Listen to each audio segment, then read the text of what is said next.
Hey everybody, it's Lynn Hayes. Today's May 4th, 2020, and this is your weekly report on the planetary and astrological influences for the week. So before I get into that, I want to talk about a couple of very significant things that are happening this week. One is that the nodes of the moon are changing signs tomorrow. So this is something that occurs only every 18 to 19 months. So it's pretty significant astrologically. The nodes of the moon are like signposts. They point the direction from our past to our futures. The south node represents the past, what we've come from, what's familiar, what's comfortable. The north node represents the north node represents the future, where we are headed. And currently, and for the last 18 months, the north node has been in Capricorn and the south node has been in Cancer. So that's generally, sort of a directional flow from moving away from the feelings and what is needed to take care of the community and the tribe, and moving towards something that's more practical, more structured, which is Capricorn. The nodes are changing signs tomorrow, and the south node is moving back to Sagittarius, and the north node is moving ahead or back to Gemini. So we're switching to a whole different axis right now. And this will have some effect on the larger world. The Cancer-Capricorn axis is very much about our personal lives and our lives in society. And the Gemini-Sagittarius axis is more about information and understanding and knowledge and wisdom and how that's transmitted. So there's likely going to be less of an emphasis on families and groups and society, and more of an emphasis on ideologies and philosophies and the way in which we think about certain situations. So that takes place this week. One thing I wanted to mention, the lunar nodes move backwards through the signs. So unlike the planets, which move forward, so they would move from Gemini to Cancer, for example, the nodes of the moon move backwards through the sign. So there's a sense with the lunar nodes of going back into territory that we've already covered, learning, gaining new experiences, growing. The nodes are, after all, sort of symbolic of our evolutionary growth. So as the nodes move backwards through the signs, we kind of retrace our steps, and we tend to become we just gain more wisdom in the areas that we've moved through. And that's significant right now because last week I talked about all the retrogrades that are coming up. Pluto turned retrograde last week, I think. And this week we have Saturn turning retrograde, and then we have Venus and Jupiter both turning retrograde on the 13th. So there's a strong sort of backwards pull right now. The nodes changing signs and moving sort of backwards through the zodiac. And then planets changing direction. So by the 13th, and we'll be talking more about that, of course, next week, but by the 13th there will be 4 planets retrograde. That's getting to be a pretty big number. So there's a lot of energies that are pulling us backwards. We're looking back. Oh, what happened there? What did I do wrong there? Oh, I see what I should have done. That's a lot of what happens when we have the retrogrades. In terms of the virus, I have no training in virology. I'm not an epidemiologist. So this is strictly astrological information. But with all of these retrogrades happening right now, it seems very unlikely that there's going to be any kind of end to the virus situation. Not that it won't get better or that there won't be improvements, but the idea that, oh, we've been in quarantine for a month, now it's just going to end. That's not going to happen. At least the astrology suggests that it will not happen. That there will be a lot of back and forth, a lot of sort of one step forward, two steps back with all these retrogrades. And just a reminder, the big retrograde cycle really lasts into October. So it's quite a long time. We just have to, we're on pause. The whole world right now is kind of on pause. So that's a very brief synopsis of those two important things. Because Saturn is turning retrograde on the 11th, which is in a week, it's apparent motion as we observe the movement of Saturn in the sky. It appears to have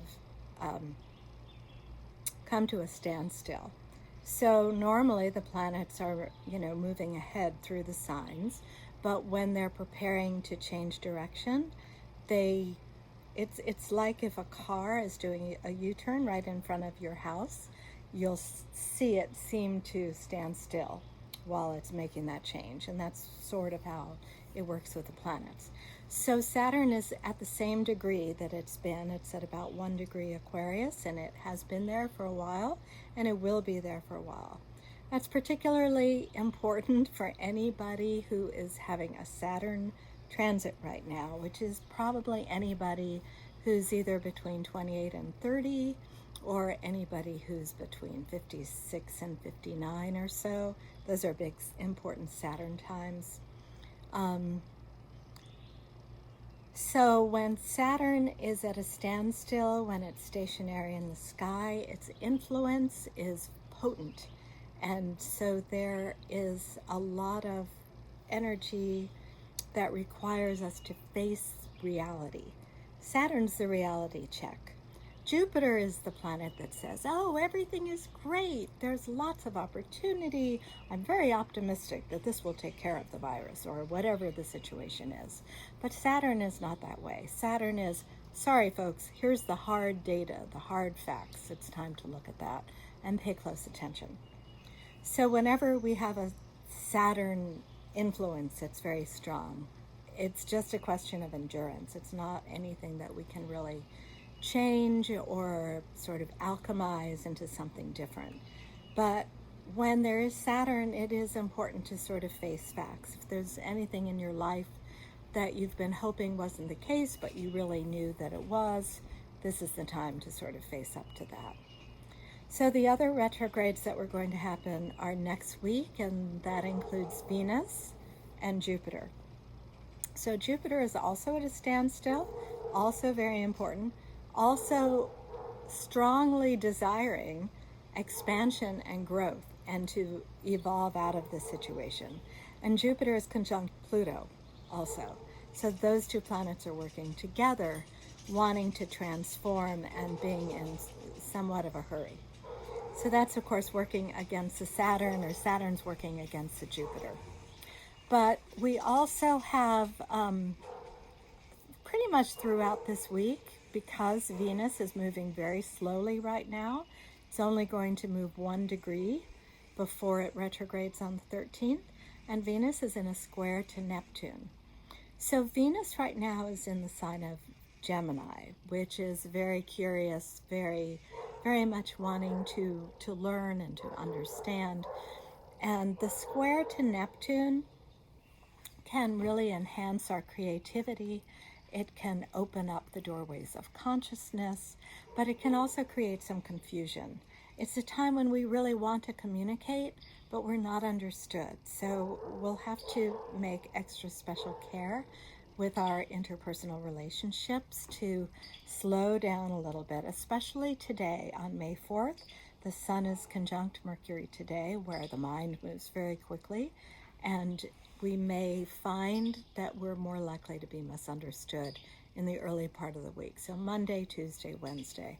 But this Venus-Neptune is very good for creativity. If you've been feeling blocked, a lot of us had big ideas for what we would do in quarantine, and those things haven't really happened. But the thing about creativity is we can't really wait for it to happen and then sit down at our creative outlet, whatever that is. When we sit down at the creative outlet, the creativity flows, and this is a really good time for that. This Venus-Neptune square will open those doorways and help to transcend our normal, the limitations of our ideas and what we think we can do. So that's going to be really helpful. Also this week, especially later, we have Mercury harmonizing with both Jupiter and Pluto. So I would say between the 7th and the 11th, that's going to be particularly strong. This is going to be a really good time for just feeling better about everything that's happening. When Mercury is in a harmonious trine to Jupiter, there is this element of optimism and confidence and, sort of expansion of ideas and plans and strategies.